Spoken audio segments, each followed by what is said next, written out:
Londres n'est pas particulièrement réputée pour ses températures caniculaires et pourtant l'été dernier, il a fait plus de 45 degrés dans la City.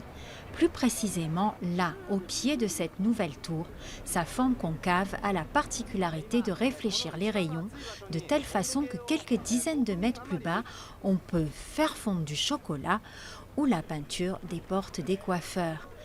Une controverse de plus a rajouté dans le dossier déjà fourni du nouvel édifice qui a pu s'élever sans trop d'entraves grâce aux règlements particuliers en vigueur dans la City, le quartier financier de Londres.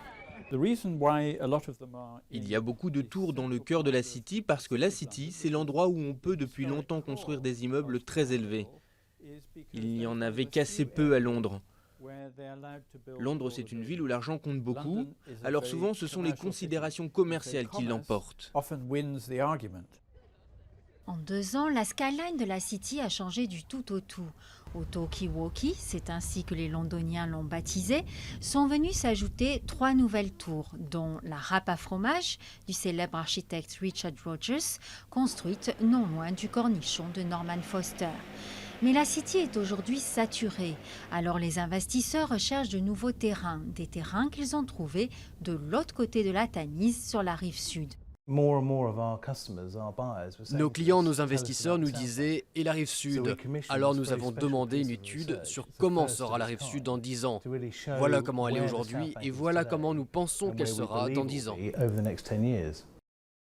Pour en arriver là, les grues sont déjà à l'œuvre. Cette nouvelle tour vient d'être terminée. Tous les appartements sont déjà vendus.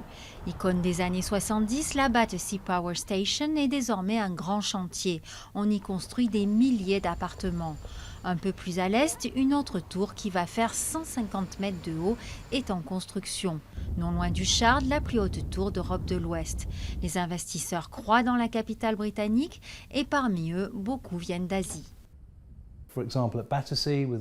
À Battersea, ce sont des capitaux malais qui financent l'opération. On va voir arriver aussi de plus en plus de Chinois, comme le groupe Dalian Wanda, qui a acheté les Market Towers. Avec les investisseurs chinois viennent aussi des particuliers chinois qui sont de plus en plus nombreux à acquérir un pied-à-terre à Londres.